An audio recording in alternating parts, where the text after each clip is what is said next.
Hello everyone, welcome back to Beyond the Veil Tarot and Astrology. My name is Candice Marie. Thanks for joining me. And it's Friday, so that means we are doing our live astrology readings. It's October the 3rd, 2025. So we're live actually today. And if you're seeing me on Saturday or Sunday, I missed you, but I hope to catch you guys next week when we do live tarot. And obviously we have got an up and coming feisty, fiery full moon that we're going to be seeing in Aries. So I'm going to be answering your guys' questions on that up and coming full moon, as well as any other questions that you guys have about your natal charts. Give me a thumbs up if you can see this. And if you're new here, drop me a comment in the chat. Let me know where you're tuning in from. Would love to hear from you guys. Please subscribe to the channel. Click that bell button below so you guys can see more of my Friday lives and all of the other videos that I do in between. Tuesdays and Thursdays we do videos, we do the lives on Fridays, and we have astro weather on Sunday, horoscopes, new and full moon reports, and so much more. So I hope you guys enjoy the content and consider joining my memberships.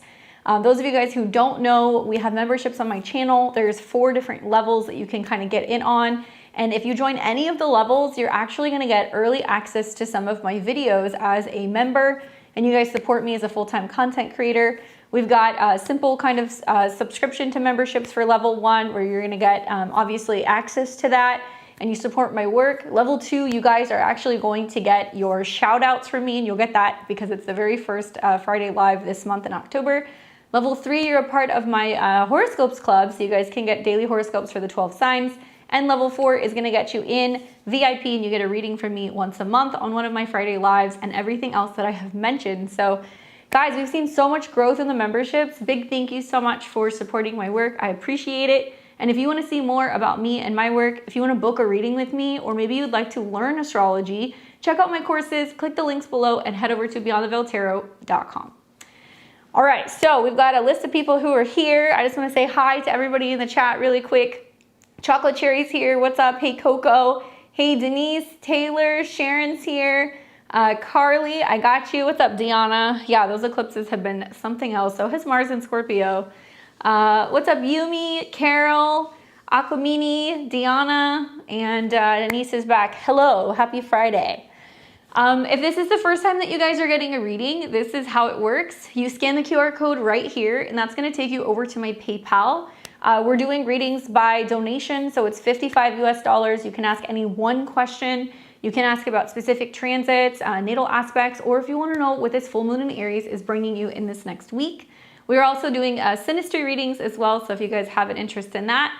But please, please, please make sure that you include in the memo when you make your donation. I need to know your birth information, so the time, date, and exact location, city, state, and make sure you guys include the AM and the PM along with your question.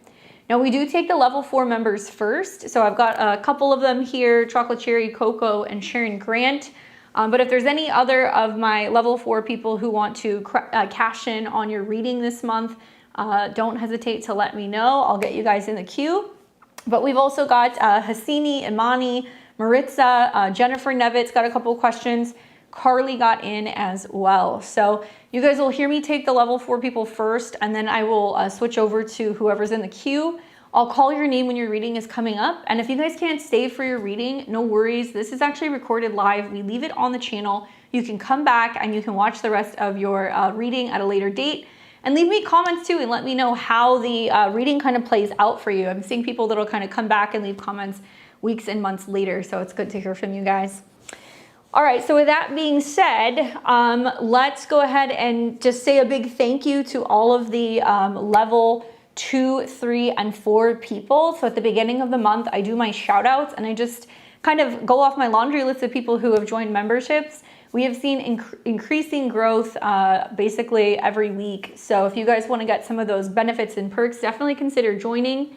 But people like Enchanted Crossroads, Miss Destruct, Patty, the Zahil, Brie Unmasked, Naderade, Contessa of the Divine, Chocolate Cherry, Donald Seals, Rosie YouTube, Mila Rose, Smoky Brown Eyes, Justine, Jess, Mia, Sharon Grant, Baby Leah, Baby Lee, The Braveheart, Alicia, Aquatome, and we've also got Miss Kadia, Deanna, Coco, Nancy, Melissa, Kathy, Ari, Maria, Lauren, Janie Doe, Beverly, Katie, Ashley, Shay, Claire, Laverne, Darlene, Erica, Grow Up Together, and Taliba. Thank you guys so much for being a part of my memberships. I appreciate you, and the readings are open. So we are going to let you guys know when we're going to close down the queue. We'll give you a heads up when we're calling last call. But we're going to start with Chocolate Cherry, Coco, and Sharon Grant. I know there are some other level 4 people here. So just pop in and let me know if you guys want to get your reading. If not, I'll see you later in the month. So I'm going to start first with Chocolate Cherry.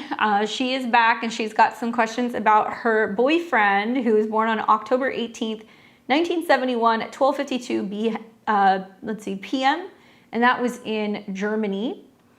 And she says, let's go back to the question. My boyfriend wants to pursue a new career in photography combined with self-created music as an online business. Is this a good idea and will it be successful? She says maybe combining it with buying and living in a camper van while traveling. All right, so he is a Capricorn rising with the sun and moon in Libra. So if you look at his chart, he's got just like a heavy kind of 10th house presence, which is really interesting, especially being like a Capricorn rising. So I'm looking at a combination of where is Saturn kind of located in the chart, because that's the chart ruler. I also want to see what's going on with the 6th house, because that's going to talk about kind of work and actual office space and routine. And also the 10th house, which is going to talk more about what's going on with career.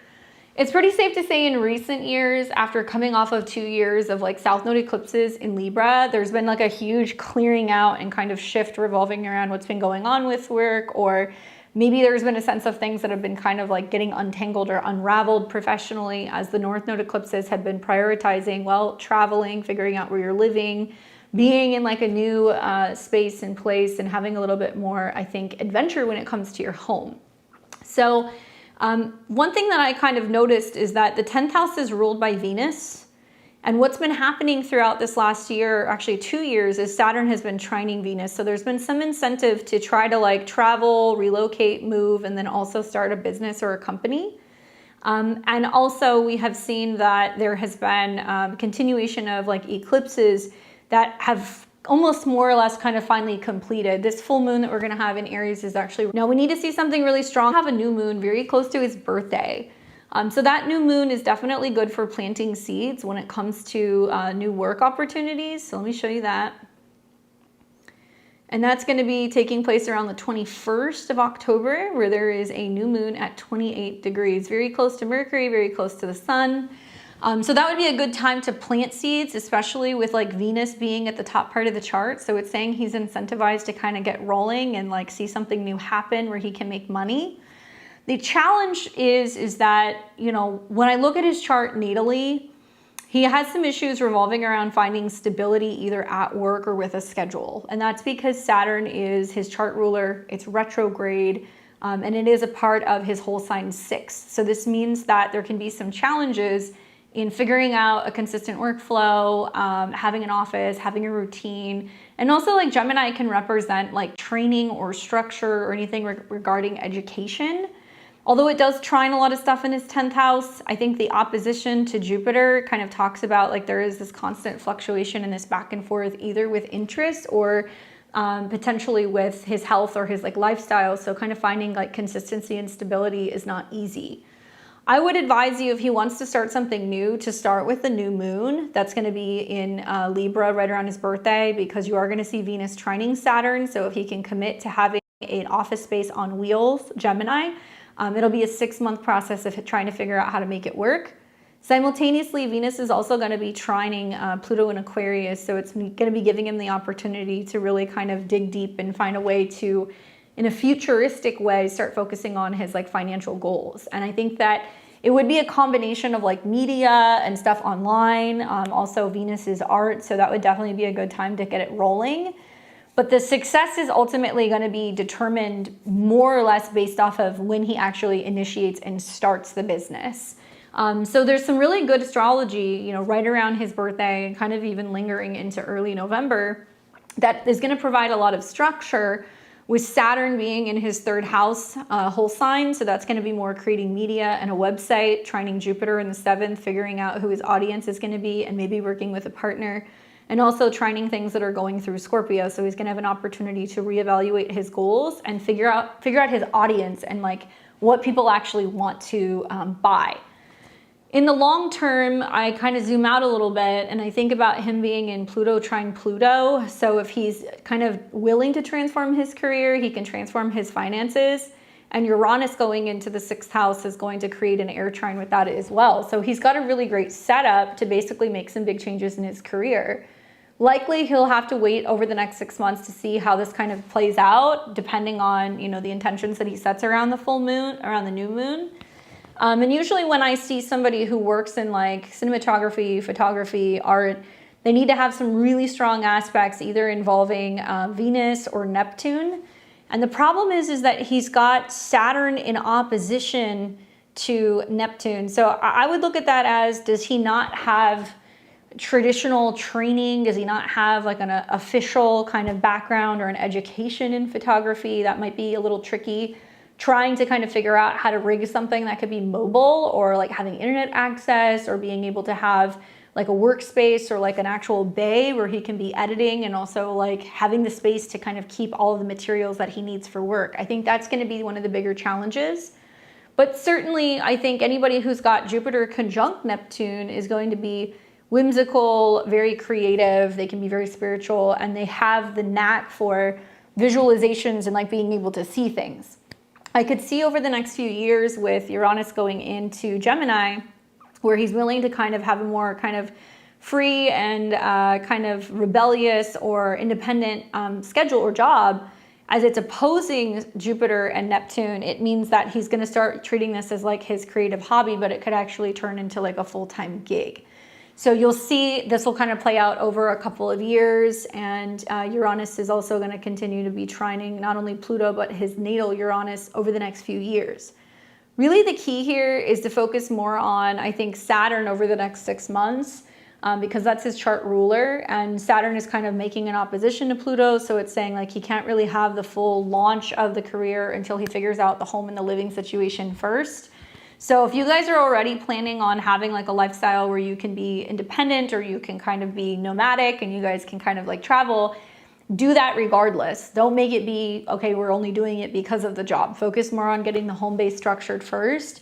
And then as you're getting into, you know, both I would say Pisces season and Taurus season in 2026, you can start to kind of build upon that. But because Pluto represents his goals and Saturn is going to kind of dance in an opposition to Pluto January, February, March of next year, without that solid foundation, it's going to be hard to kind of get things up and running when it comes to work. Maybe also be making sure that he has like the skills in the background, whether that's like knowing, you know, what softwares to use, or he has like an adequate camera, or he has like an adequate software or computer or like other tech. Like he needs to make sure that he can take it on the road, and he's going to have to figure out how to do it in a way that's going to be like more quick. So like editing skills and like learning how to manage, you know, cameras and how to hold stuff on his own, I think is what I would really focus on. And the up and coming Mercury retrograde is going to be an interesting one because it will retrograde through Scorpio.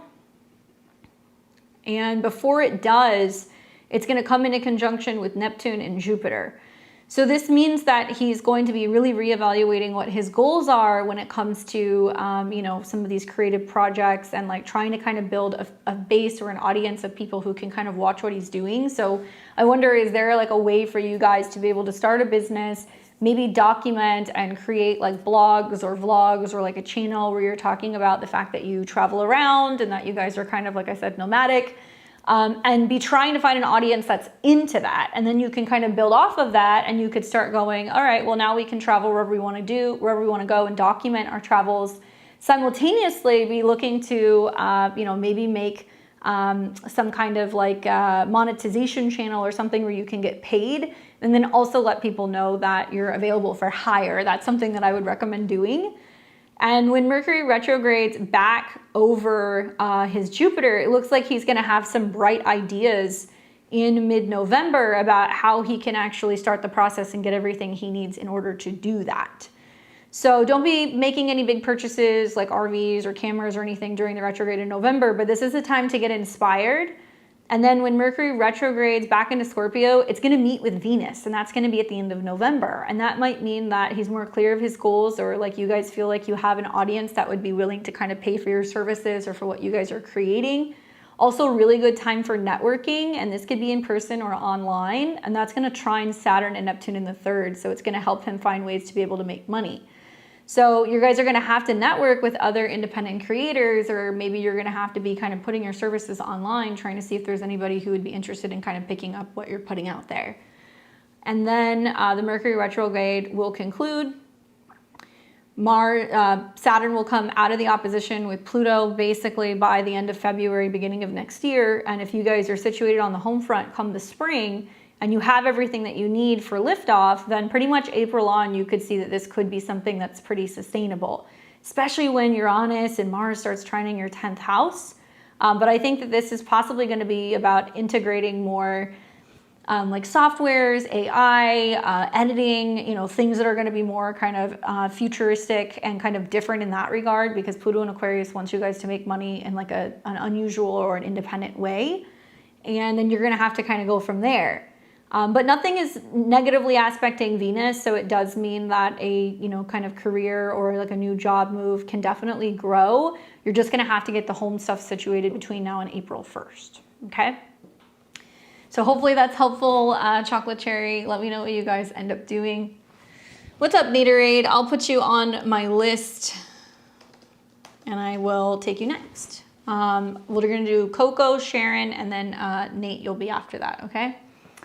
You were correct with tarot reading. I heard you needing a career back. Need to move back to Washington from Arizona to work at a post office. Thank you. When I'll get my back pay. All right. General look ahead. So if you want to know, let me know what you want to know. If you want to know more about the financial stuff, or if you want the general overview for the year ahead. It'll be very refined because I can go really deep into the year ahead. So one or the other, or you can come back next month and you can ask me one of those two questions. Just let me know which one's more important. All right, we're gonna take Coco and then Sharon. What's up, Coco? David's here. What's up, David? Let's see. And then Hira, if you did you send a payment? Because if you're not, you only get a reading if you're a member. You can join memberships, or if you send payment through PayPal, I'll get you on the list and I'll update you guys and let you know who's next. You can scan the QR code right there and it'll take you to my PayPal. All right, so let's take a look at this. We've got Coco, who says, happy spooky season. Messaged here yesterday, but it's not displaying. Sorry, YouTube does that. Looking to settle with my awful ex-employer. The company is broke and crumbling internally. When might we close this out? Okay, so we're looking at potential settlements and financial stuff.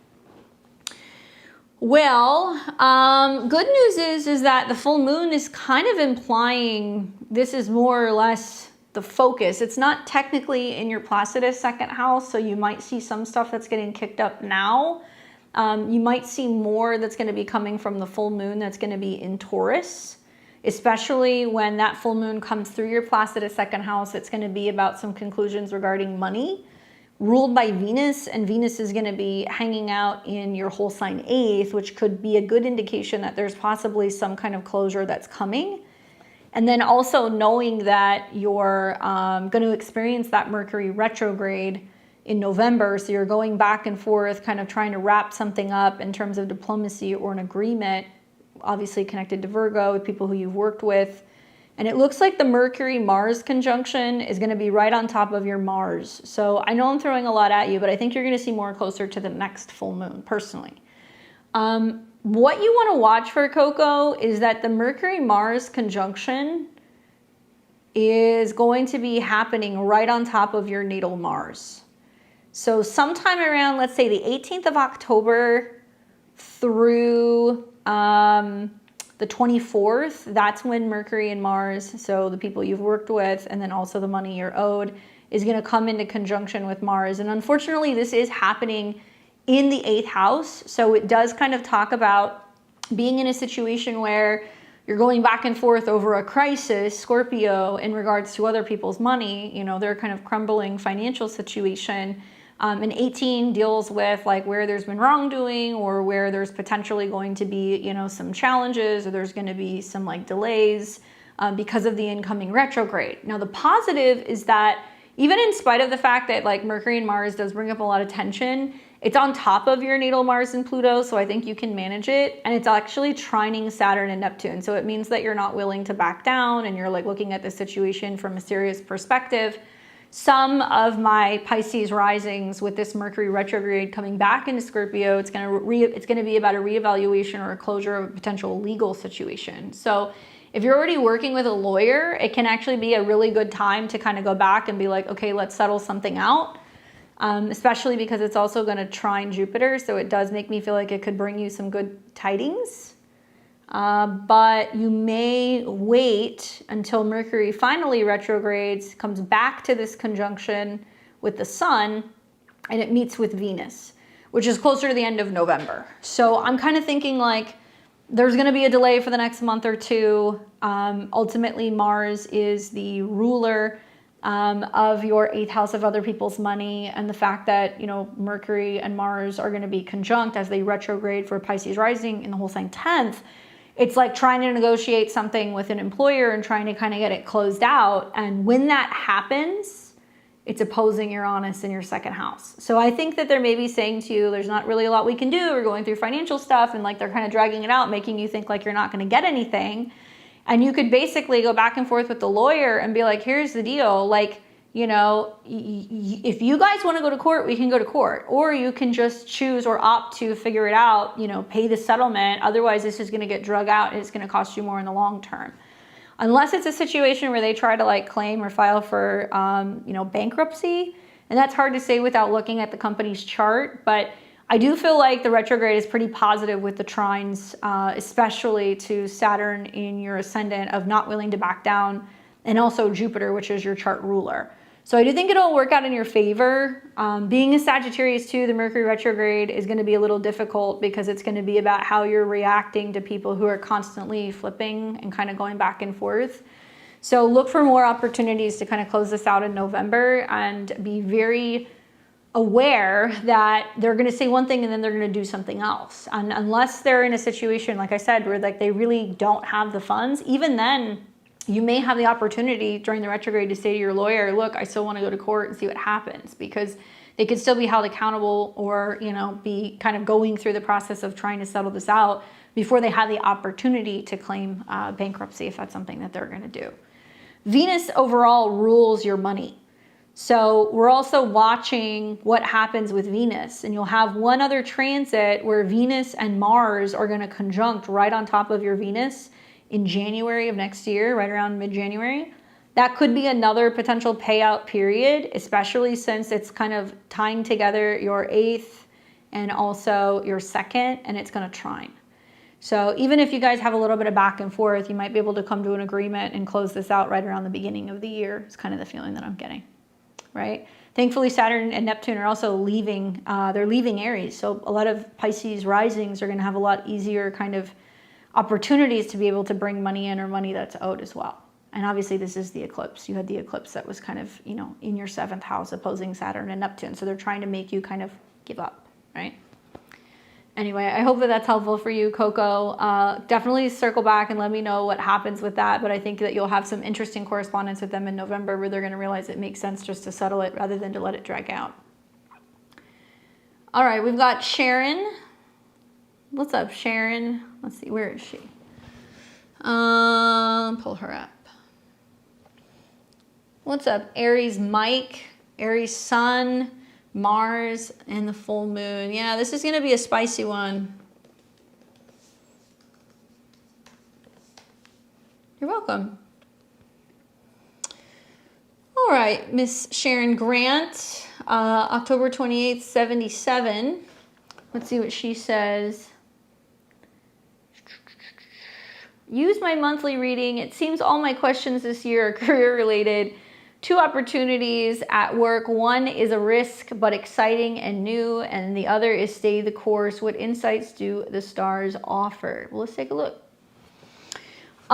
So what an interesting time to be a Taurus rising and getting ready to see Pluto go direct in Aquarius. I think a lot of Taurus risings over the next month are going to have some big realizations about what's unfolding in their professional life. Pluto can feel really definitive. It can also feel kind of risky in Aquarius, and it can also be about the necessary changes that have to happen to get on like the path of having like a really big rebirth in your professional life. I also think that Uranus is part of this, and with Pluto trine Uranus, if you're willing to kind of take necessary changes or like risks, it can actually promote you and put you in a situation of being able to make more money. And as we go through Libra season, all these planets are kind of syncing up and they're coming into trines with Pluto and Uranus. We saw the Sun do it. We saw Mercury do it. We're still going to see Venus do that. And it really comes down to like, are you going to have the support that you need? That's the question with all that Libra in your 6th house. Are you going to like the team that you're working with? Are you going to like the office? Are you going to like all of the changes to your schedule? Are you going to feel like you have the support with people who are helping you in this position? Watch around the 13th when Venus comes into Libra, your chart ruler, and it starts trining Uranus, and it also starts trining Pluto. I feel like if you feel confident that what has been pitched to you, you're going to have the support that you need to make that kind of segue into something new, it can be quite positive. The other thing to think about is that Mercury rules your money, and it's going to be coming into conjunction with Mars in your 7th house, so like money talks. And there can be opportunities for you to like really reevaluate and reassess, am I going to get what I need? Am I going to feel, once again, supported? Do I want to partner with this particular person or with this department or with this kind of like team? And there is definitely a lot of negotiation stuff that's going to come up with Mercury retrograde in your 8th next month back into the 7th. Positive is that it trines Jupiter. So clear communication, being optimistic and being confident that you can work together or work through any communication issues, I think is key. You're also going to see all of this Scorpio energy start trining Saturn and Neptune. That's going to be back in your 11th house. So it's going to be about team building and, collaborating with other people at work. Ultimately, Uranus is your ruler when it comes to your 10th house. And like this Mercury-Mars conjunction that's like brewing is going right over your Mercury and your Uranus. So I think that I would be more focused on the communication coming up in October. If people are really going to show up and support you the way that they say they are. And if you're willing to take risks, I think it can be big rewards. You're out of your Uranus opposition. You can make changes there. And as you're approaching the beginning of 2026, we're going to start seeing eclipses that are going to start moving into Aquarius and Leo. So a lot of Taurus risings are going to be reaching kind of like some real pivotal moments in their professional lives over the next like 2.5 years. This will be the first eclipse in February of next year. It'll be a solar eclipse in your work zone, and it's going to actually square Uranus. And it's also going to come into an opposition with your Saturn. So it's preparing you to get out of the house, into the public eye, or into a space where, it's like you're having to be at work, or you're the one who's managing things, or you're front and center. It'll be uncomfortable, but I think it's going to be positive change. Why not do it? Right? You're going to keep having eclipses in the 10th house. The North Node's going to move there. All these planets are trining your Libra, and eventually Pluto will hit your midheaven in 2026. So change is coming one way or another. It's like, do you want to do it now where you have the support and people willing to kind of help you segue into a new position or into a new job? Or do you want to wait until either the eclipse happens or this really heavy energy in Aquarius moves through at the beginning of next year and you have to kind of pivot and make a change in either way? My question is like, are you willing to get out of the house and getting back into work? Or what is it about these transits that are putting you kind of front and center and like being seen more? Because that seems to be like the theme. And the potential for like moving and like relocating comes up next year too. And I wonder if that's somehow connected to some of the work that might be kind of changing for you. But I say take a risk and take a chance and do it now while you have the support. Just make sure that you feel like it's the right position and you have like the right team, right? Hopefully that's helpful for you, Sharon. Good luck. All right, so let's see. So we've got Naderade. He's back. Let's see, what did I put it under?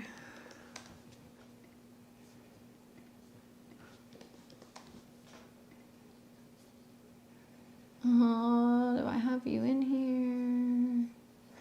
No, so let me plug you back in.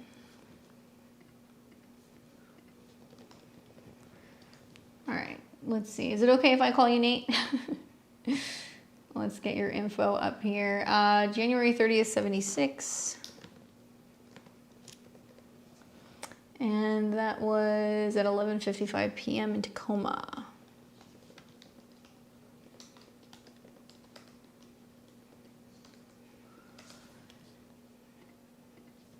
All right, so that's going to give you a Libra rising with the sun and the moon in Aquarius. I just want to double check. January 30th, 76, 1:55 p.m. Okay.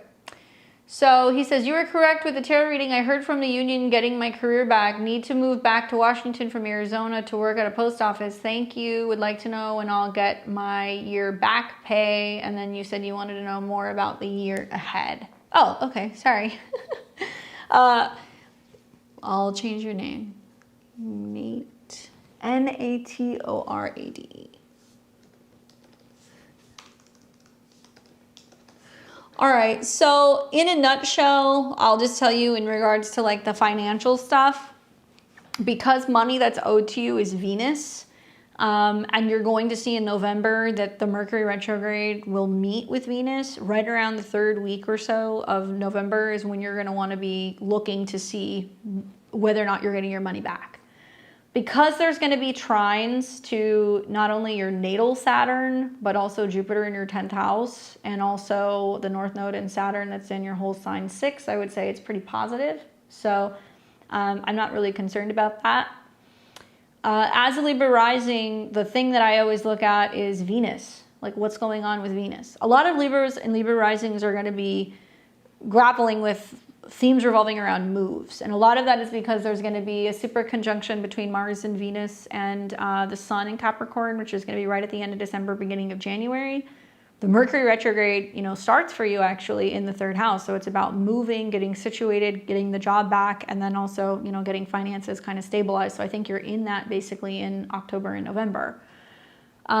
Probably the number one thing that I would be most focused on is what's going on with your Venus. And in 2026, Saturn is going to come into a square with your Venus. So from a, whole sign perspective, Saturn is going into your 7th house of relationships. And that means that, okay, there's going to be more relationship focus next year. It's going to be, 7th house people. So whether you work with a coach, a trainer, a therapist, if you're working with a business manager, or if you just want to get back into dating, but that will come after you move because Saturn represents your home. And Saturn square Venus is not a fun transit. It is an opening square, so it means now you're kind of getting checked, and it's going to get checked in the relationship department because it's going into your whole sign 7th, but actually it's in your Placidus 6th. So it means that you literally are being pressured to move to get back into work, 6th house. And, there's still going to be some pressure next year. So let's say like sometime between now and January, you do move, you go back to where you need to go to take a job, to start collecting your money, but you may feel like there is still this sense of being kind of dissatisfied maybe with your schedule or the people that you're working with, or there could be some communication challenges with people at work. Venus also could represent your relationship with family or with neighbors, and that there is some frustration in communicating with some of these people. 3rd house can also be transportation and anything connected to vehicles. So it can also mean that you've got, cars that are kind of giving you some problems next year, or that you're trying to like really reevaluate. Do you want to continue living where you're living, right? You don't want to stay in Washington. I hear you. And also you live in an RV and you have great benefits ahead, just you and your border collie. So also part of this could mean like, you're getting into a new workspace and you're reevaluating or reassessing now that this money is coming in. Do I want to change something about where I'm living or how I'm living? Do I upgrade something? You know, do I focus on maintaining or kind of improving my current living situation? Now that you're going to be, you know, working in a new space and you have a new schedule, it can also be about management revolving around like your pet, because the 6th house can be pets. So it's kind of like the Scorpio rising horoscope, where it's like big job things are happening over the next month or two, and then you guys are, you know, planning some major kind of move or relocation as you're getting into the beginning of the year. The other thing I would also focus on is that you are simultaneously going to have Jupiter coming into conjunction with your Saturn. And that can actually mean that you can have like a position where you're getting more recognition or you're being more heard next year. That's like a theme, especially as you're getting into the summer. And there could be, you know, job promotions and things that are kind of coming up for you in June and July of 2026, as Venus and Jupiter are kind of meeting right on top of your Saturn. Still slightly in a square to natal Saturn, still in an opposition to Mercury. You're going to find that work is pretty demanding as a Libra rising over this next year, at least until next summer. And you're kind of trying to balance, you know, the work that's coming in. It's putting pressure on you to change something about not only your living situation in your home, but also like where other people kind of factor into this. So usually when I see planets going into the 7th house forming squares to the 10th and the 4th, people start going, well, I need a therapist, you know, to deal with some of the changes I'm going through, or I need an astrologer to help me kind of figure out where I should be living or where I should be working. Or you become more open to also the idea of like dating and relationships. Saturn going through the 7th house actually does pretty well in this house. You see a little bit of like needing to kind of combat and go back and forth with some kind of angsty or kind of rebellious individuals, but it could bring you a very significant year. So I'm looking at Saturn hitting your Jupiter, where there will be some positive growth in relationships, and then transit Jupiter hitting your Saturn, and that's all going to square Mercury. So it almost just looks like it's a lot of like information overload all at one time, where work, home, relationships are all changing. And cardinal squares, they put pressure on you to initiate or start new things. So for your career to grow, you have to move, right? And then also for you to get out of old outdated patterns, 7th house, you're going to be needing support of another person.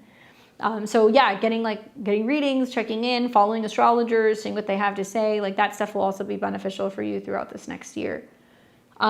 Saturn will kind of square Venus off and on all year. And with your Venus in the 3rd, I would just say stay active. A walking routine would be helpful. So it would be anything that deals with supporting the lungs, because the 3rd house is like the lungs and breathing.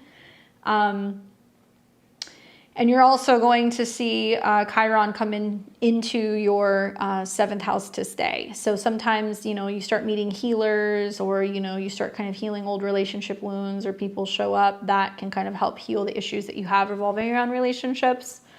And I would start learning about Pluto coming into conjunction with your sun, which is at a 10. So your career is going to change inevitably one way or another in a very big way. A lot of Libra risings who are going through those transits are like, I love traveling, I love having freedom, but I feel like I need to create something. And so it almost looks like you feel like you need to be grounded somewhere so you can have more regular routine hobbies or regular kind of dating, or like a love life if that's what you want. And you're not going to be as consumed with the work you've always done. There's going to be other things that are going to be kind of popping up and coming to mind that you would consider doing more so just because you love doing it, but it could materialize and turn into like there being like a side hustle that turns into like a side business, right? Hopefully that's helpful for you. Let me know what happens. Good luck with your moves, and I hope you get some clarity on getting the money back, especially in late November. All right, guys. Well, the readings are still open, so if you guys want to get in the queue, let me know. What's up, Donald? I'm going to pop on over to my list of people now. I've got Hassini, Imani, and Maritza. You guys are all on deck. So let's see, because I know I have some notes. I read the notes. So let me pull up Hassini, and I will not read your question, don't worry. But I will dance around it a little bit. So I've got you here September 23rd, 1996. You're a Sag rising with the sun in Libra, and your moon is in Aquarius. What's up, Rosie? So basically you want to know, is there any hope with this particular person? So without being too specific, what's going on? I will just bring up a couple things. The individual who you're attracted to is strongly connected to your natal ninth house because that's the kind of profession that they are in. And, you know, obviously you've got Mars and Venus in Leo, which is a part of the ninth house. So there could be an attraction to people who are foreigners, people who like to travel, people who are teachers, or people who are in education, people who are in law. So that's like a natural attraction for you. And the sun is the ruler of the ninth house of these particular individuals. Well, recently we have seen an eclipse conjunct your sun. So there's this awareness of like, oh, there's an interest in this person. We've seen Mars conjunct your sun. We have seen Mercury conjunct your sun. And the last planet that's going to come into conjunction here in a little bit more than a week will be Venus. And what's interesting is while all this is happening, it's all coming into an opposition with Neptune. So it's kind of like, do they feel the same way about me? Is there a chance? And also your natal Saturn. So there's a sense of like wanting to get out of like hiding and like wanting to actually focus on long-term relationship opportunities. She says, yeah, he's a lawyer and a foreigner and lives their state. So, you know, all of those things. For a relationship to really kick off, we need to see something significant happening either with your seventh house or with your natal Mercury.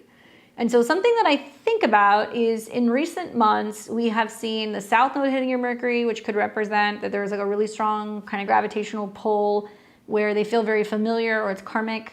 Mercury, you know, hit the South Node, the Sun hit the South Node, Mars hit the South Node. So that also kind of piqued your interest a little bit in regards to relationships. But you're Jupiter, okay? So we need to see what's going on between Mercury and Jupiter. Well, they trine, so it can mean that you could end up with an individual in this type of like, you know, lifestyle or work or dynamic. And I would be wanting to see when there is some really significant things happening between Mercury and Jupiter. So Jupiter is sextiling Mercury. That means that there is opportunity. Venus is on top of Mercury, so I think that there can be this feeling of, wanting to connect with this person, but feeling like you just don't know how or when. And my advice is to maybe wait until Venus is coming into conjunction with the Sun. So that's going to be closer to around October 13th, give or take a day or so. And that conjunction is going to light up, you know, having some kind of emotional connection with one of these figures, and it's going to trine Pluto. It's also going to trine Uranus. And then in the background, you know, as a Sag rising, Uranus is going through Gemini. So it does represent spontaneous, unexpected relationship happenings. Not quite yet, but still, it's there. I would say maybe when Mercury and Jupiter are trining, this is another day that you can like strike up more communication or connection with them. Right around October 22nd through the 24th. And then you're also going to see through the retrograde. You're feeling a little anxious in November, you know, approaching them. And then we're going to see Venus and Mercury trine Jupiter again around the end of November. So it's more so opening the door to being like, okay, I have an interest in this person. How do I approach it? How do I talk to them? You know, could this be a thing? And I think that you're going to see more relationship fulfillment that'll come sometime around the full moon in your seventh, which conjuncts Jupiter. And that's going to be right around January 3rd. And look at this, Mercury is conjunct Jupiter. So it's like a slow buildup to that point. But I think with the planets going through Capricorn, trining your Mercury with a full moon conjunct Jupiter in your seventh house, I mean, I would say if you're putting it out there and you're trying to communicate during the dates that I gave you in October, November, you're going to have clarity whether or not it's going to be something.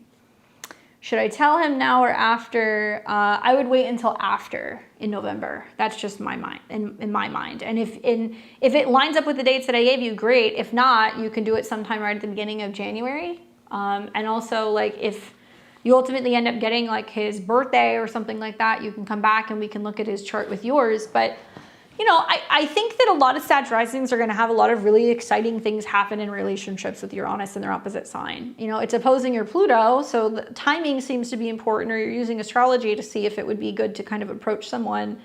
And the Mercury retrograde shadow makes me feel like if you're trying to do this too soon, where you're trying to communicate with somebody, you might have some like very kind of erratic back and forth conversation. And that's the reason why I'm saying maybe put it off until at least late November, early December to communicate. I'd rather see Venus and Mercury in conjunction, you know, coming into a trine with Jupiter, because if you're doing it too soon, like he may not know how to react or how to respond. And a lot of it can just be because of the dynamic of what you guys have, you know, with who you are to each other.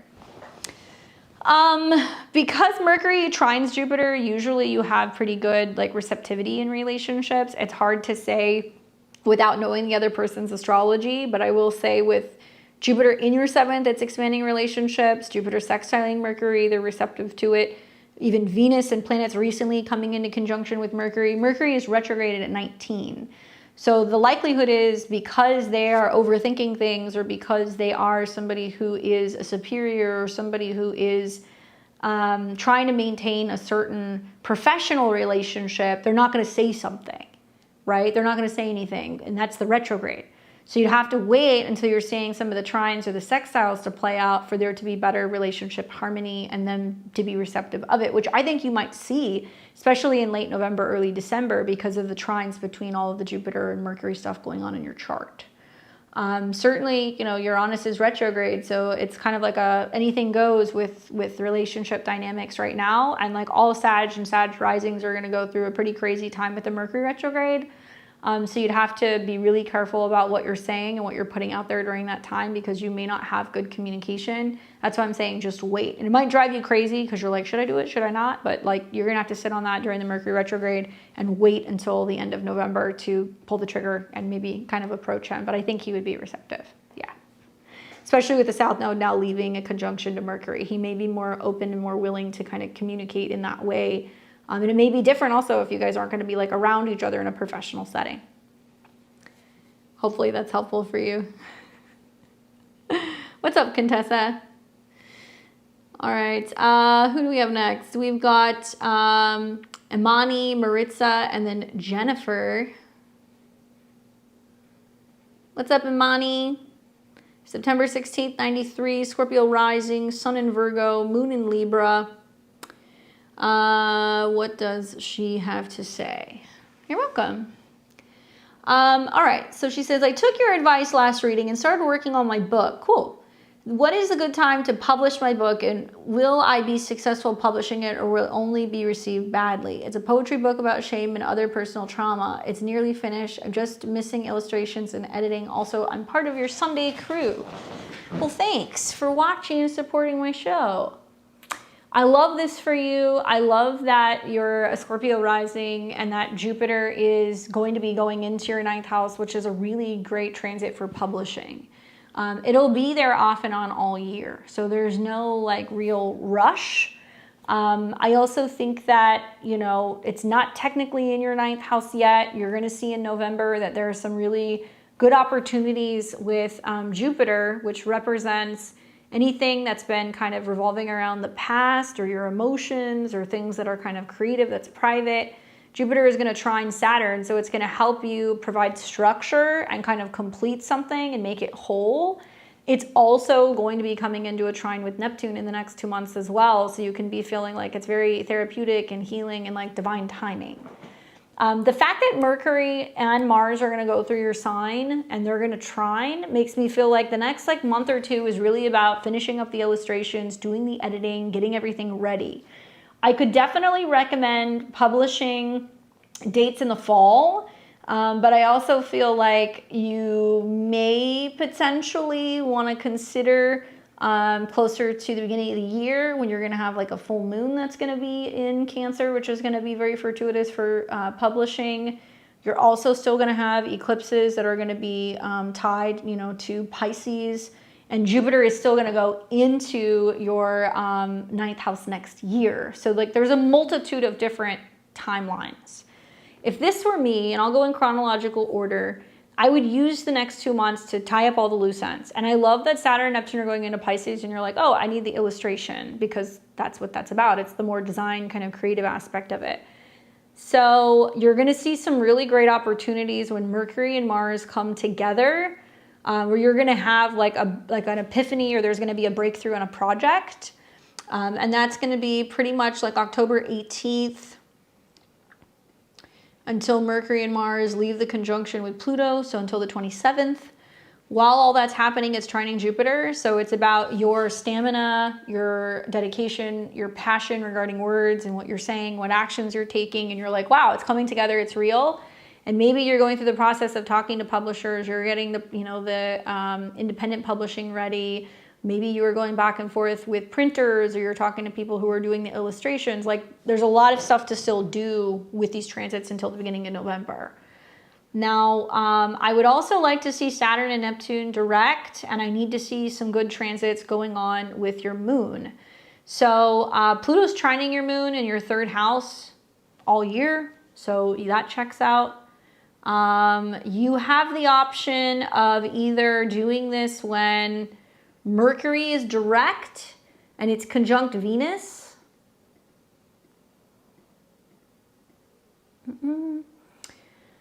So I'm liking the November 29th. I don't know what day that it is. I don't have a calendar in front of me, but Saturn and the moon is about committing to publishing, getting something ready. It's about, now with Mercury direct, you can make an announcement, and it's trining Jupiter. So that's a good aspect.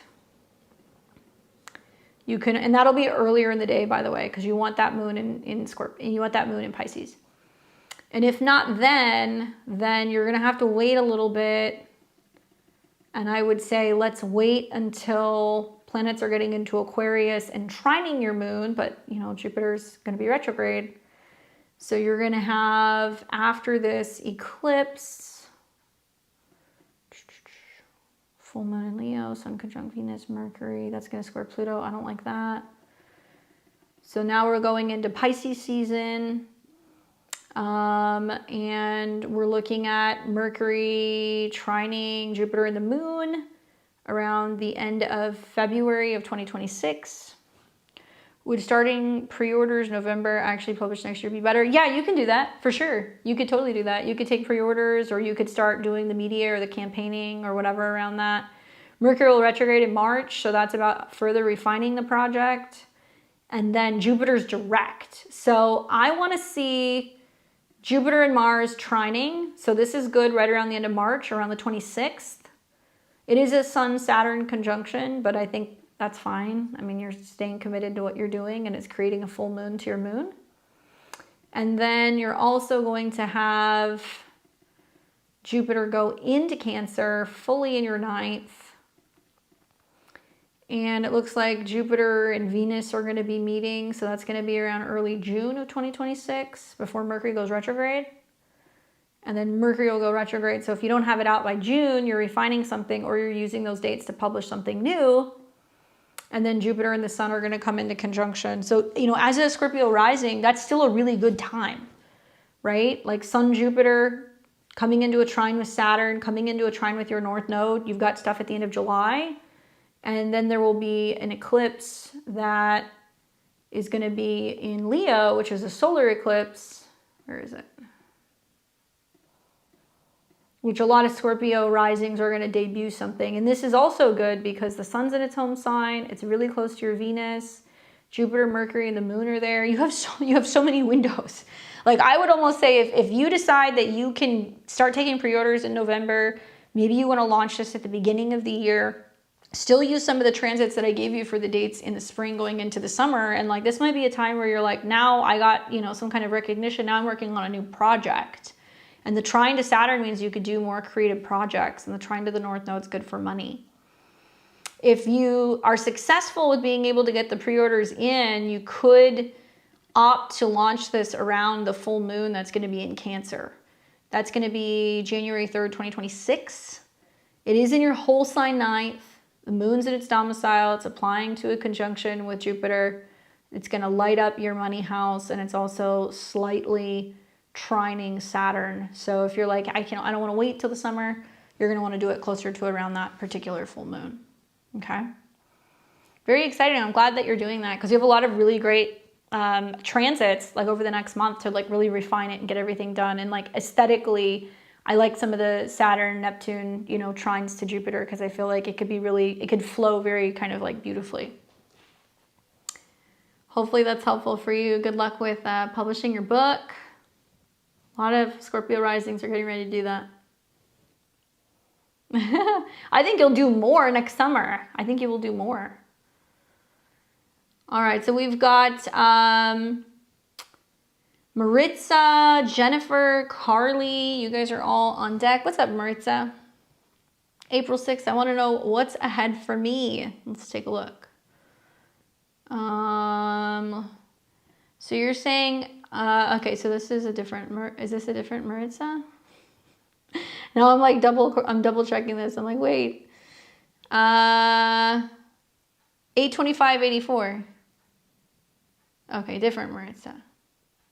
That's Maria. There we go. I got you.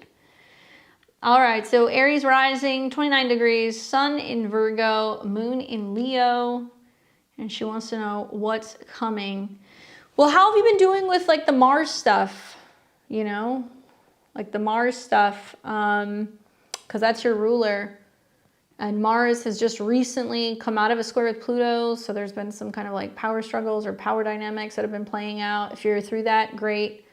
You are getting ready to see Mars come into conjunction with Saturn, so you might feel like people are going to be kind of pressing your buttons a little bit, or they could be a little bit more critical of you. And just keeping the peace and the diplomacy can be a little tricky. And then we're also going to see this full moon that's going to be in your sign. Okay, so there's that. She says, getting a tummy tuck and implants in Miami on 10/24. You gave me some good dates, but I want to make sure this is a good one. Pretty nervous. I want to wake up from it. You know, anything to look out or expect. So 10/24. Definitely some of the better transits all year to do that stuff. So because Mars is your body, Mercury and Mars are together in the sign of Scorpio of transforming the body, trining Saturn and Neptune. As long as you have a good anesthesiologist, I don't see any issues there. It looks like you're going to have good private care. And this is also going to trine Jupiter, which is really great. Everybody who's like wanting to get like breast reduction, breast implants, breast augmentation or changes, tummy tucks, like all that stuff, mommy makeovers, like obviously take your personal astrology into consideration, but like, guys, this is really good astrology for this stuff. Because Scorpio, Mars is in Scorpio, it's about cutting, and Saturn and Neptune. The only thing that I would be careful with is making sure that you have a good anesthesiologist, making sure that you're prepared for some of the reactions that could potentially be had to medications or anesthesia, staying hydrated. And then the trines to Jupiter is just not making sure that you're not going to be traveling too much after a surgery. If you're like, oh, I have to get on a plane and go somewhere, I'd be like, no, it's not a good idea.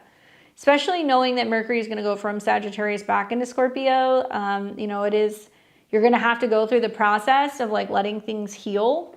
And the Mercury retrograde is going to be right over your Mars at a 4, which is about breasts or tummy.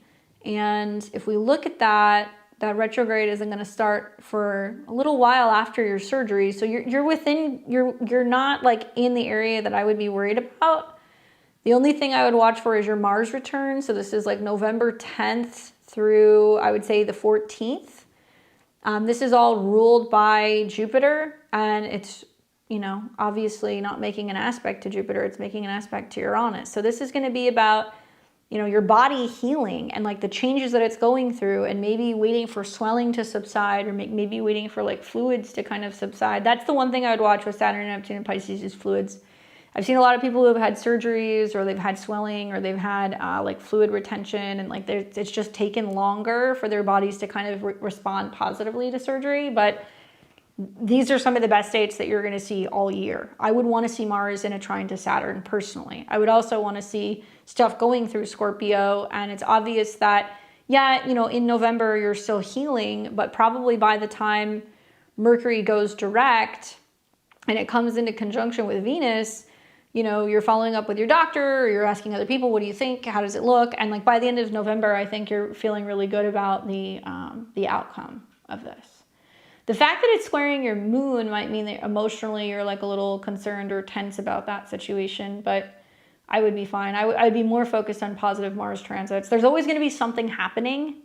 And Mercury over Mars is just going to be not trying to get back into being active, not jumping into working out too soon, avoiding heat, baths, saunas, soaking, that kind of stuff.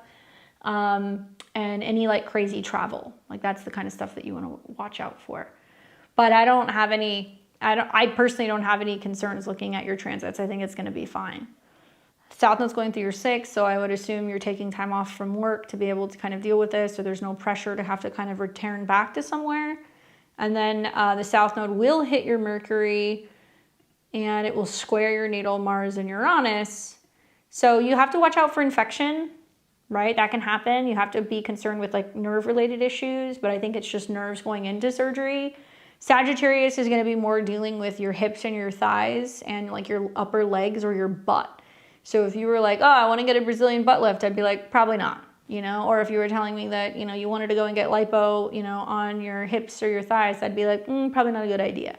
But if you're just doing stomach or breasts, if that's all that you're doing, I'm okay with that. But don't be trying to go in there and changing the game plan and then being like, let's do some, you know, fat removal, or we're going to inject fat somewhere else, or let's take stuff from the thighs. Like, I wouldn't do that.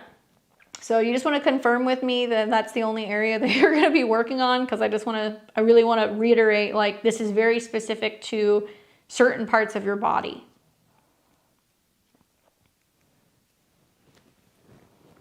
And then where's that full moon going to be? Let's see. So the full moon will be in your 1st on the 5th, ruled by Venus on the descendant. So I think that people are going to, you're going to hear from people. Tummy tuck that will include a lift. Okay, that's fine.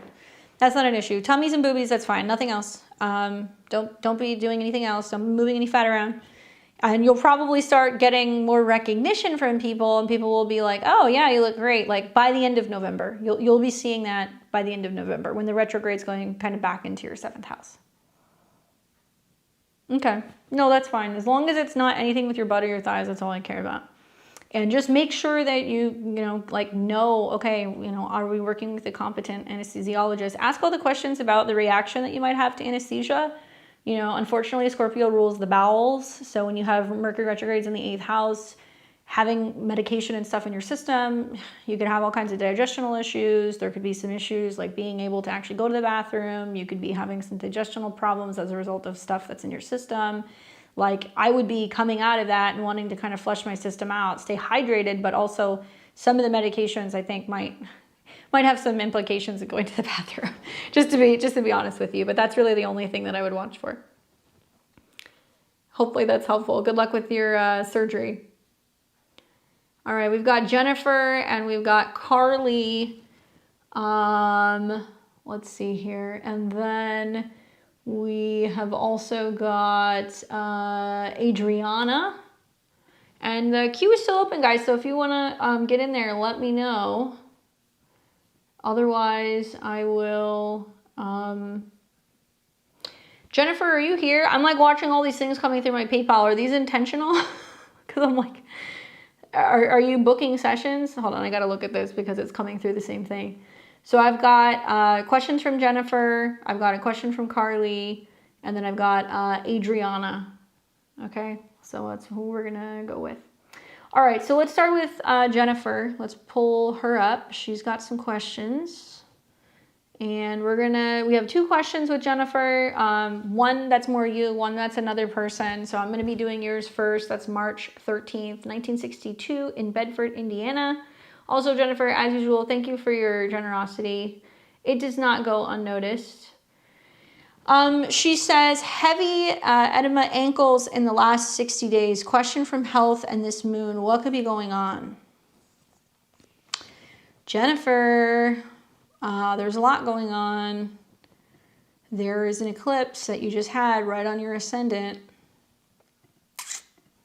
So solar eclipse on the ascendant took place on September 21st. This is the bookend eclipse to the September 7th eclipse that was connected to your health. So you're a late Virgo rising, so it's going to kind of register more like a Libra rising.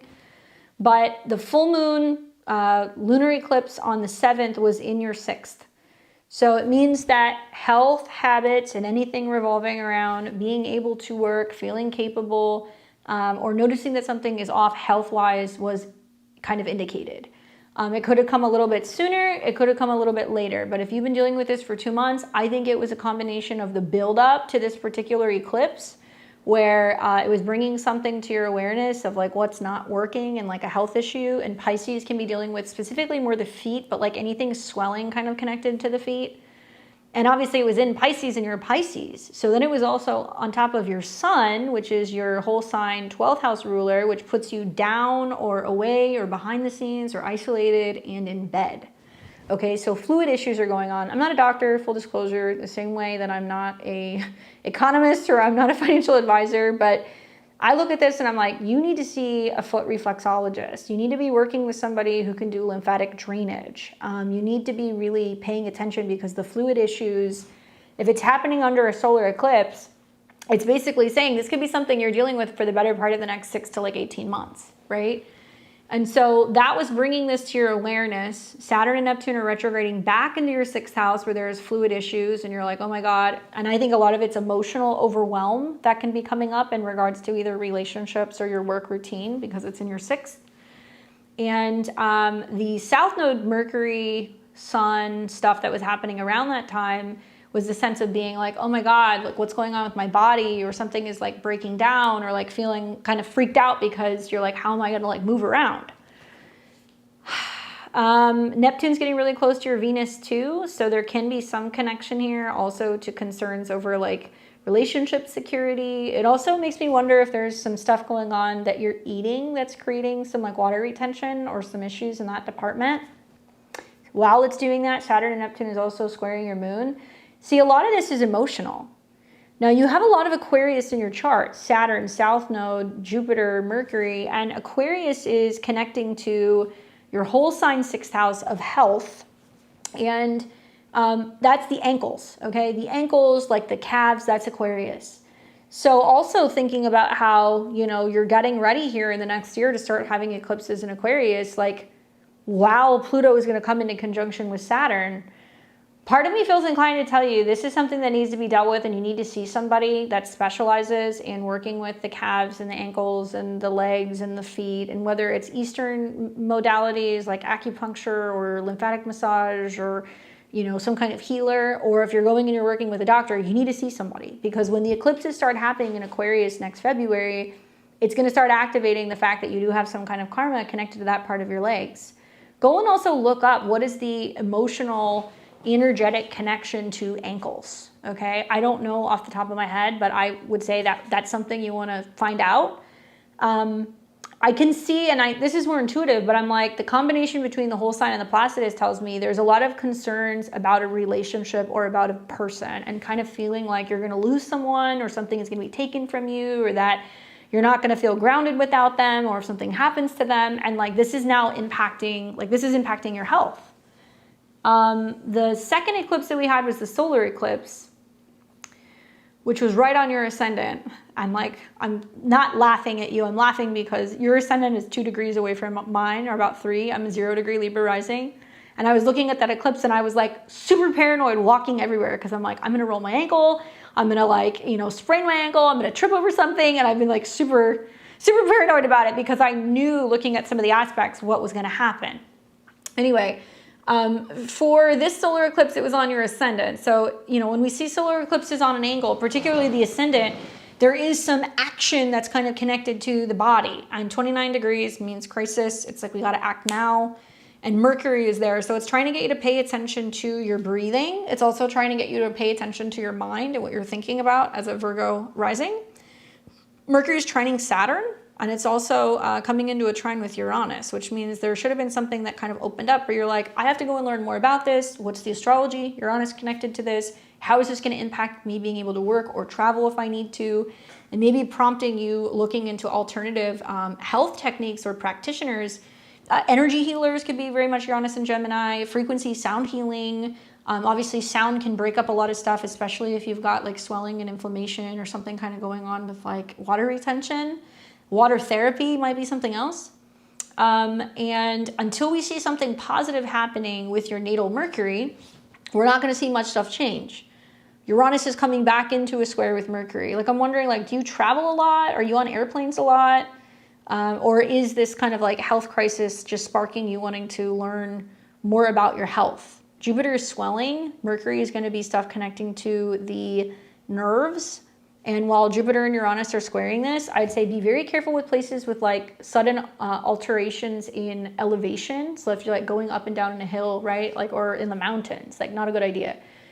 Traveling on airplanes, like that might trigger it, not a good idea. Stress management is going to be a big one because stress is very much connected to Uranus square your Mercury. Now, when planets reactivate this eclipse, you're going to see some kind of fulfillment. And what I noticed is that Venus was in your 12th house here. So at least it's pushing you or kind of putting you in a position of being like, I got to take action. I got to do something. You know, part of what's going on is keeping me at a distance from people, or I can't see my partner, or it's hard for me to get to work or to travel. But it's really helping you tap into needing to make necessary changes in the heart space because it's trining Saturn and Pluto in your 5th. So also I think that this might be worthy of kind of looking at is there's some fluid issues and things that are going on that's really showing that there's an underlying issue, right, going on in your circulatory system or something that's going on with your heart. Not a doctor, but Saturn's been on your sun, North Node's on your sun. That's definitely something to think about. And usually when people have these transits, you're put down because it's trying to get you to take a break because you're overworking, you're overdoing it, and it wants you to look at your routines, more so emotionally speaking, with like Saturn in the North Node in Pisces. Now, this will become a full moon lunar eclipse in 6 months' time. So here's the solar eclipse in Aquarius, which looks like it's going to be right on your Jupiter and your Mercury. Mercury is your body. Jupiter is going to be about working with a partner, people coming to your support, maybe working with a physical therapist, working with a doctor, working with an astrologer, and people coming to help you. That's a very big eclipse. That's a very big eclipse. And then you're going to see Mars on the South Node. So it can be foreshadowing the possibility of like needing to do health interventions or like things that are surgical that may potentially alter or change your schedule in some way, particularly like traveling in some way.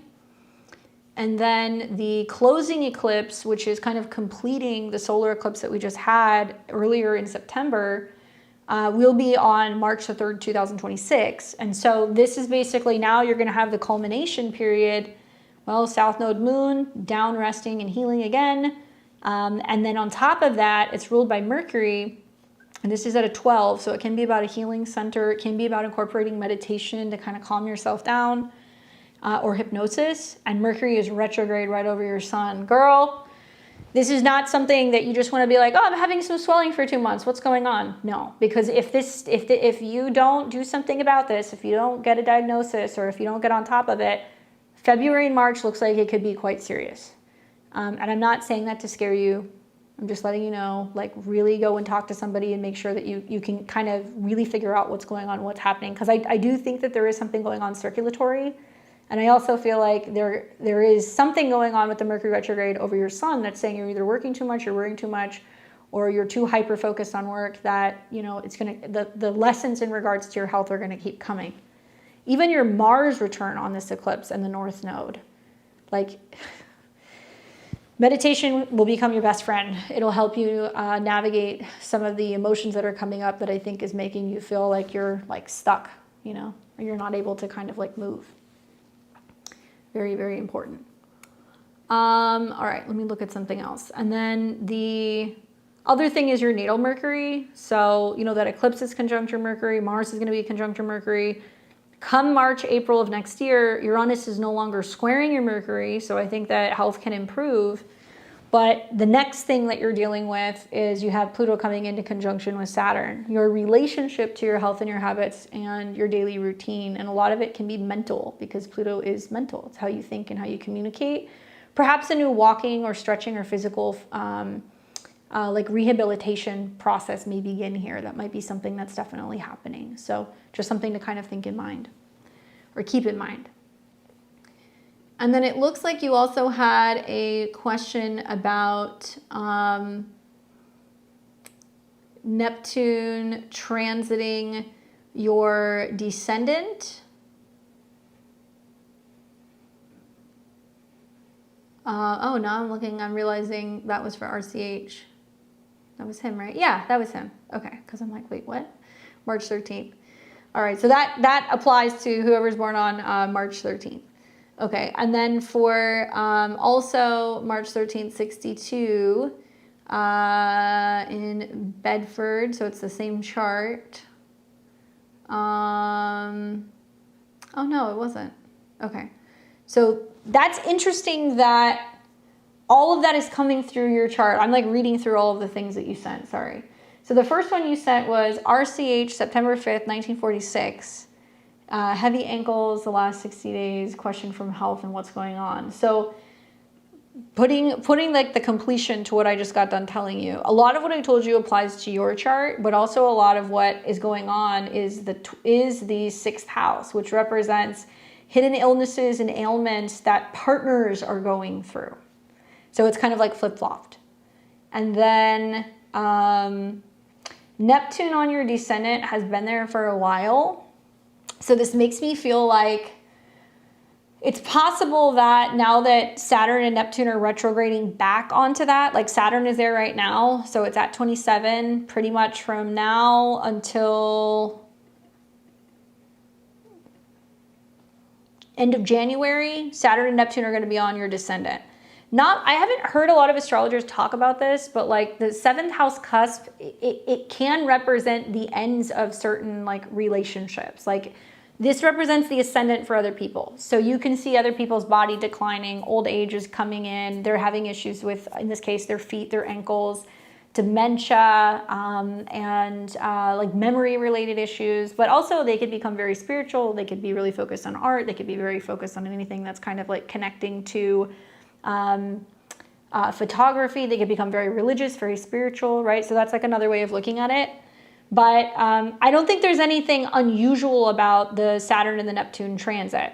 Like that's the thing that's weird about, you know, being a late degree is, you know, Saturn and Neptune in theory has left your seventh house as a Virgo rising and it went into your eighth. So suddenly you're more facing, major financial changes, intimacy stuff, grief and loss, but it's in your seventh. So I think that maybe there's been rapid decline going on with the health of other people and you're just seeing it and you're freaking out and you're noticing it more, right? Does that make sense? Neptune does rule your seventh house. So going back into Pisces, it's going to be really activating Jupiter. Okay. And Jupiter is in your 11th. So it means that, you know, if there is sudden changes or declines going on with relationships, you're jumping in and you're taking care of them, or you're feeling like the responsible party. This could also be the relationship that you have with people that you work with. And if they're declining, or if they're not all there, or if they're kind of like invisible or not showing up, or they're going through health or psychological issues, you're jumping in.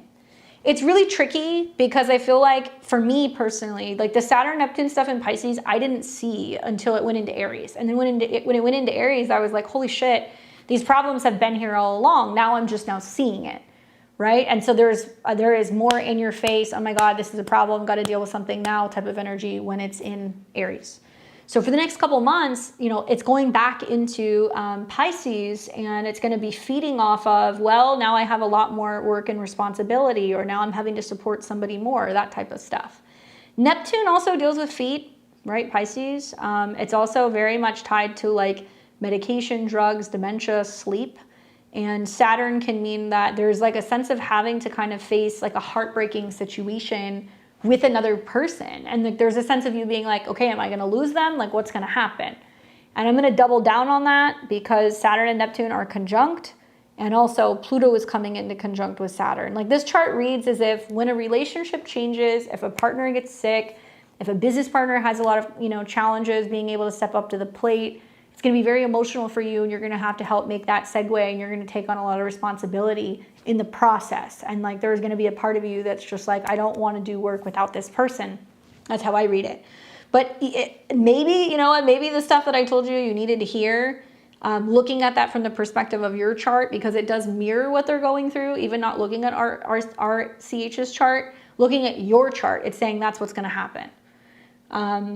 But Neptune being at, I think it's going to go back. It's going to stay at 29. So that's the other thing that's not fun about this is like 29 is a critical degree, and it's a Leo degree. So it's about a leader. It's also going to be about the drama of what's going on with other people or dealing with other people's children, heart related issues. Again, you know, that's very much kind of connected to your sun. Saturn and Neptune on your sun into 22 means that you're afraid you're going to lose somebody or some kind of relationship at work as a result of like old age. And then you're going to be like, well, how do I move on without them? And it's literally, you know, it deals with some kind of superior that you support or that you're like very close to. And then Saturn and Neptune squaring your moon. That's going to bring up challenges next year revolving around team building and team leading, you know, after there is some inevitable changes that can kind of happen professionally, I would say between January and about April of next year. But looking at RCH's chart, so let's pull that up. Okay, so this is really what she was asking me. She was saying they're having ankle issues and they're having swelling. So we've got a Sag rising, okay? Their health is ruled by Venus. And if we look at Venus, there is about to be a new moon there. So that's positive. That's working in their favor. At the end of October, that new moon on their Venus means that they can kind of prioritize and really focus on health. Ruled by Jupiter. And it looks like part of what's going on is Jupiter in Cancer is in the 8th house. And it's Jupiter square Jupiter, Jupiter square Mars, Jupiter square Chiron, Jupiter square Venus. So yeah, I mean, there could be swelling, expansion, growth. Also, this is putting pressure through some kind of emotional home or family shifts or crisis to be like, hey, the team at work has to get together, or the family has to get together, or like, you guys have to figure it out because like, I'm not going to be here forever. And like, it is a closing square. So it's really bringing up the fact that there needs to be a team effort. There needs to be diplomacy. There needs to be a lot of support with some of the changes that are going to happen inevitably down the road. Now, their feet, especially when I think of Jupiter conjunct Venus, because Venus represents work and health. With Jupiter being there, I think with Jupiter squaring Jupiter, you're going to see this intermittently throughout the next year, some of the squares. And once again, looking at this chart, a Mars retrograde over Saturn, a Mercury retrograde over Saturn, has there been any heart issues? That's what I want to know. Heart issues come up explicitly in this chart. You know, eclipses on the sun, south node on the sun, you know, that kind of stuff. I mean, it's just, it's all over this chart. Look at the closing eclipse that I was talking about, where I was like, if you don't deal with this problem now, it's going to be a bigger problem then. March 3rd, 2026. South node, lunar eclipse on the sun, ruled by Mercury. Mercury is retrograde in the whole sign 4th. Square the nodes. This is where the health stuff is really going to start to become something that's really, I think, significant and really pivotal. I think that there could be some mobility issues with it being in the 3rd. There could be some like memory issues that could be coming up here as well. And obviously Mercury is going to retrograde and come into conjunction with the sun, and also Mars will trigger that. So like March and April is when you really need to be watching what's going on with their health. A lot of Sagittarius risings, you don't have to have an ailment or a health problem to feel like you're being landlocked right now, because Saturn and Neptune is being, you know, kind of like the anchor that's being thrown overboard, and people are feeling weighed down and they're feeling stuck. So they can't leave the house or they're feeling depressed. And he's got Saturn at the most southern part of his chart. That's in conjunct or quincunx Jupiter. So he's not happy about being home or not being able to be as involved in what's going on with business or work or kind of leading people. And it's putting the pressure to see how the troops can kind of align and get things in order and get it together, specifically when it comes to, you know, the work and the business. It's also squaring Uranus in the 7th. So it is bringing up some relational issues. It is also bringing up some communication challenges, potentially with certain people. And I would really be watching him as that eclipse is coming in on his sun. Because I think an eclipse on his sun, the south node on his sun, you know, February, March, April is when you're going to see these things. And he's a Virgo, right? So it's like, you know, the eclipses in Aquarius are still going to be health related. But in his case, the 3rd makes me feel like he probably won't be driving as much, or he's not going to be as mobile, or there's going to be a need to be having physical therapy or a walker. Something like that can come in. Because he's got Venus conjunct Jupiter, you know, he needs to refrain from sugar. There could be some stuff going on there. There could also be some stuff going on where he could have some adjustments and stuff with his back, which could be helping him when it comes to like walking, if he's putting too much weight on one side or the other, because this is about equilibrium. I would also highly recommend having him work with somebody for like aromatherapy or massage. I think that could be good with Venus conjunct Jupiter. And not only is, you know, that eclipse going to in conjunct Jupiter, but Uranus is going to in conjunct Jupiter too. So it's almost like, and I've said this to so many clients, 2025 is the dress rehearsal for 2026. So when this eclipse comes in Aquarius, and it makes Jupiter and Venus the quincunx of a yod. Okay, so this. It's basically saying it's the setup now for being like, okay, you guys have already seen that I'm slowing down or that I'm passing the torch in some way, and like, you know, I'm going to need you guys to handle things. That's when it's really going to start to come up, is in February, March, April of next year.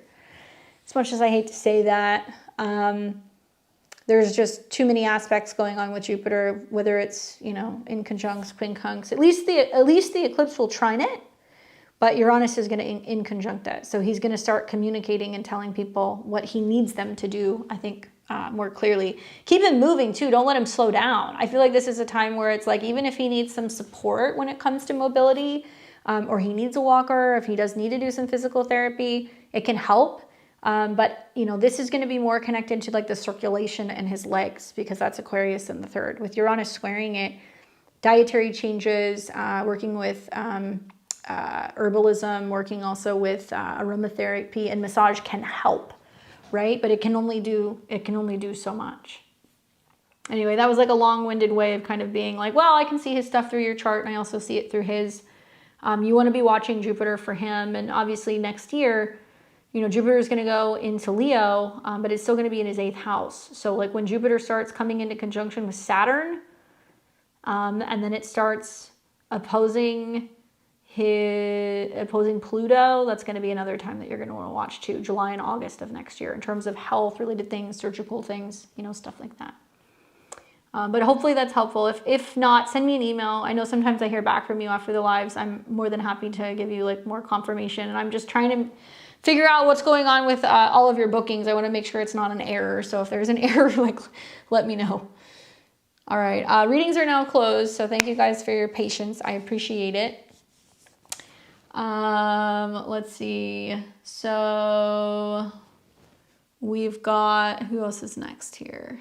We've got Carly, and it looks like Adriana.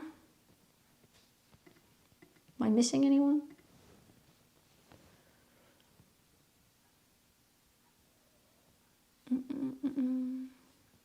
Oh, I think that's it. All right, so let's pull up Carly. July 7th, 1994, 1:21 p.m. in Canada. And she says, any info, also full moon read, or I'm in a long distance relationship. Well, it's kind of two in the same, right? So let's look at Carly's chart. She's a Libra rising, sun and moon in Cancer. Wow, you're going through quite the Jupiter transit, girl. And you're going to have this full moon in your 7th house. So first things first is we can kind of talk about the full moon in relationships. This is going to light your chart up like a freaking Christmas tree, in all of the best ways. But you've got a lot of cardinal in your chart.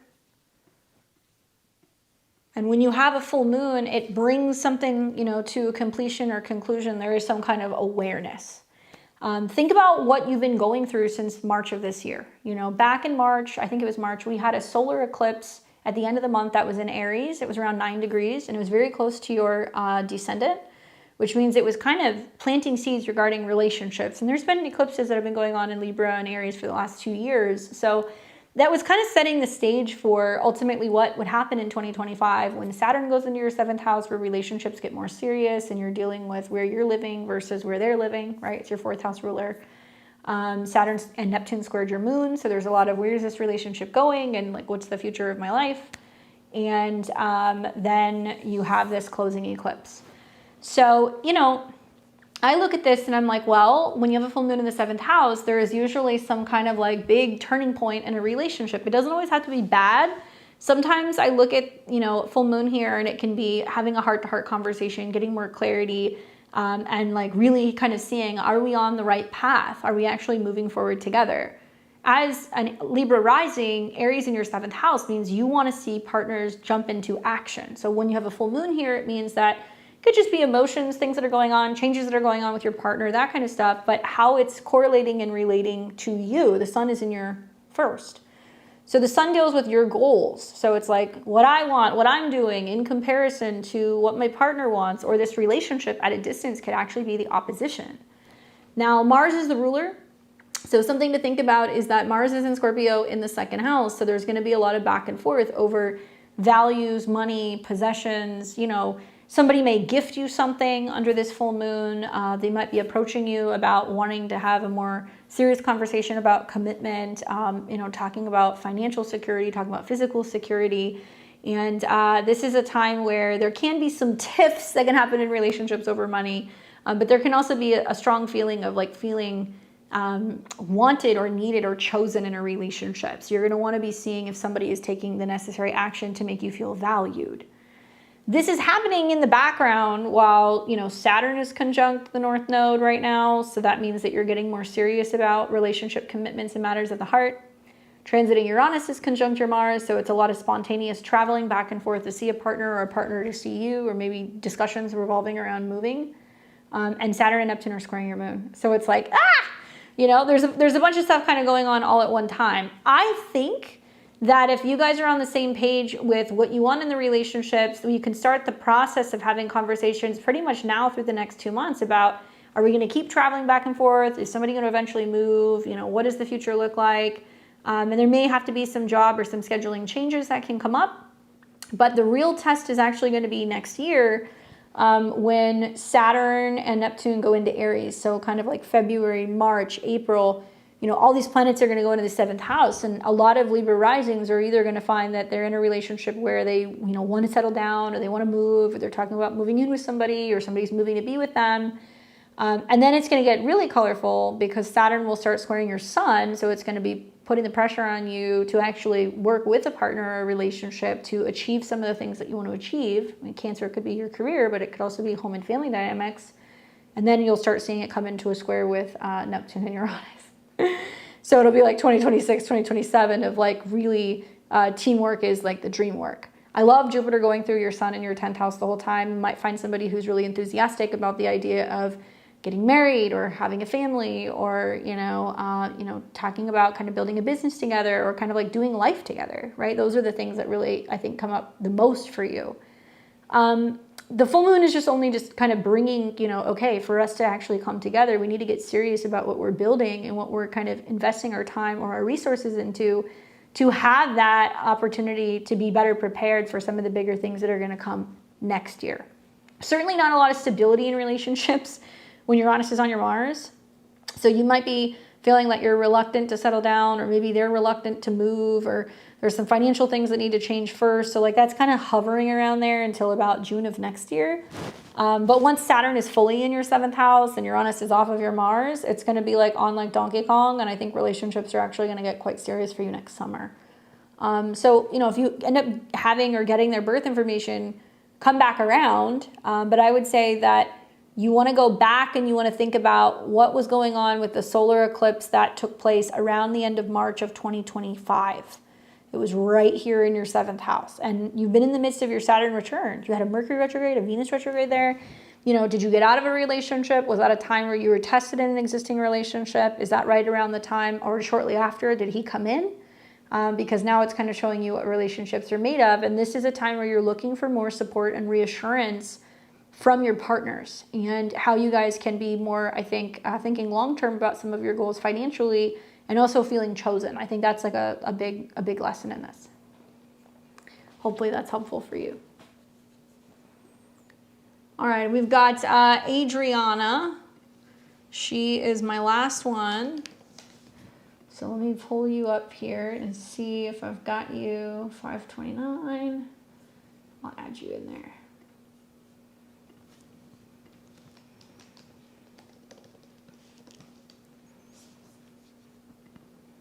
$529.75 in Chicago.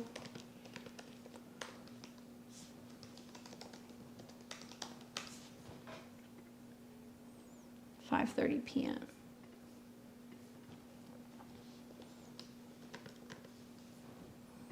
All right, Adriana, this is for you. Scorpio rising, sun in Gemini, and your moon is in Aquarius. Look at that. Uranus coming up on your sun. Pluto's coming up on your moon. That's fun.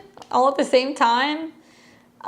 She says, tell me about my career. Any changes or concerns? I don't think there's been a single Scorpio rising that I've spoken to in the last year that hasn't had concerns about their work. And I think a lot of that's been a combination of the year kicked off with your chart ruler retrograde in the 10th house, where there was some kind of delays or setbacks or deciding whether or not you wanted to change direction or get back into something.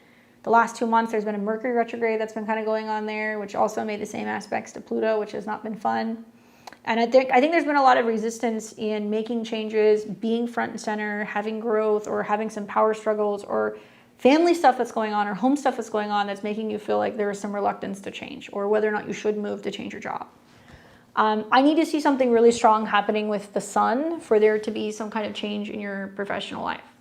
Now, recently, you have had Saturn and Neptune. Saturn bringing a restructuring, and a Neptune kind of dissolves things, has been in your 6th house, whole sign.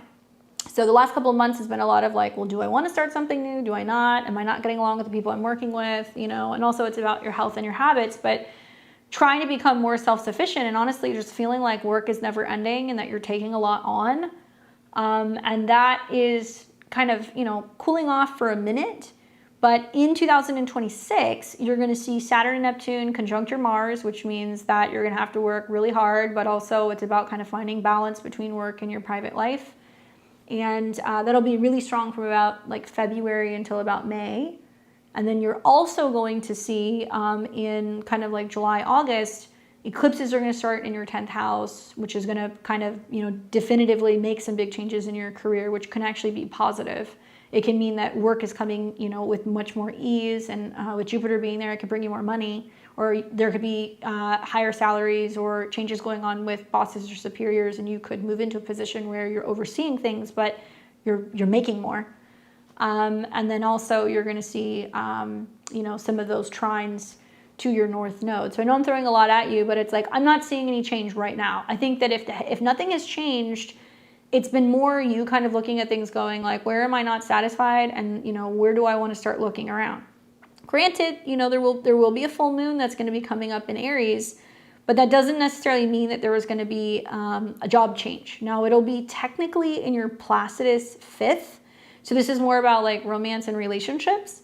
And the full moon is going to be right on top of your Jupiter, which is about money and growth and expansion. It's also trining Neptune, so it's about you feeling more kind of in the flow with some stuff that's coming work-wise. It is squaring Saturn, and Venus in your chart. It's also squaring Jupiter, so it might mean that you're having to kind of buckle down when it comes to getting work done, and like meeting certain timelines, and maybe traveling and working are going to kind of conflict. It can also mean that you're contemplating whether or not you want to do some traveling or some exploring or some training to kind of expand some of your skills and your capabilities. But do I see a job change happening right now? No. I think just having eclipses next summer in your 10th house would be enough for there to be a job change. You add Jupiter in there, and also Uranus on your sun and Saturn in your 6th. Change is coming one way or another. It's just a matter of, are you going to, get ready for it, or are you going to kind of dig in your heels and be resistant? Don't be. If you're feeling dissatisfied under this full moon, start looking and thinking about what changes you need to make so you're better prepared for what's going to be coming in like March and April of next year when Saturn's in your 6th. Then the next step is going to be watching Uranus come into conjunction with your sun, which will kind of start up in 2026, July, August. And that'll also bring some sudden exciting changes with work and more money. It could also bring some windfalls. And then you're going to have Jupiter go into the 10th house. Like next summer looks killer with all of these aspects and the trines to Saturn. I think it's going to take some getting used to, whatever job scheduling change is going to happen.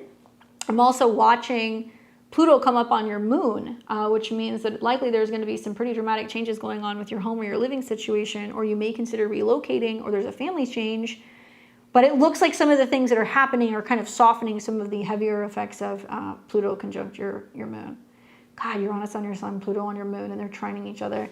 This is like the chart of somebody who like gets like a windfall or an inheritance, or like they win the lottery, or there's just like amazing job that comes in that allows them to make more money and work less and like stay from home. And I'm not trying to candy coat things. Like I'm pretty honest with people, but I think that even though those are some heavy hitting transits, it's like you're going to see something that's going to dramatically make you, make a left turn in terms of where you thought your career was going, and you go in a different direction and you're like, oh my God, this is crazy and it's happening all at once and it's scary, but like it can be very good for you.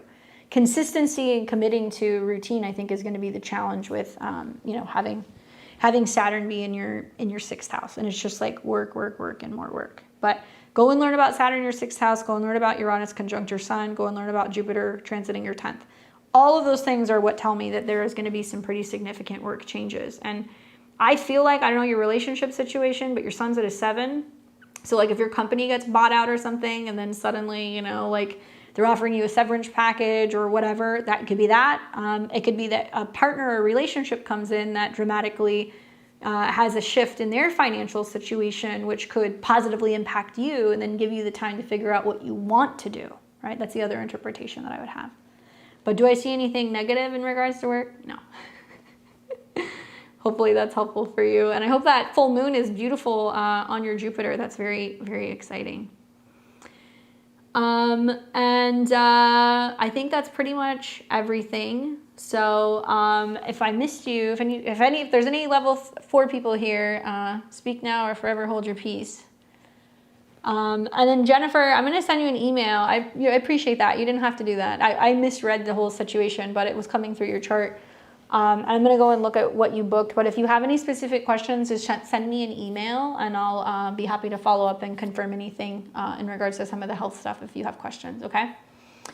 So with that being said, happy full moon in Aries, guys. All right, try to keep your cool, stay active. Make sure you guys subscribe, click the bell button below so you can watch my Sunday video. It's going to be all about Mercury going into Scorpio, which is going to be quite fun for the next couple of weeks with the media. You guys don't want to miss that. And I'll be back here next week talking all things tarot. Subscribe, give me a thumbs up, like this channel, and I'll catch you guys on the flip side when we get to Sunday. I hope you enjoy the rest of your weekend, and thank you guys so much for hanging out with me on a Friday. I'll see you soon. Take care.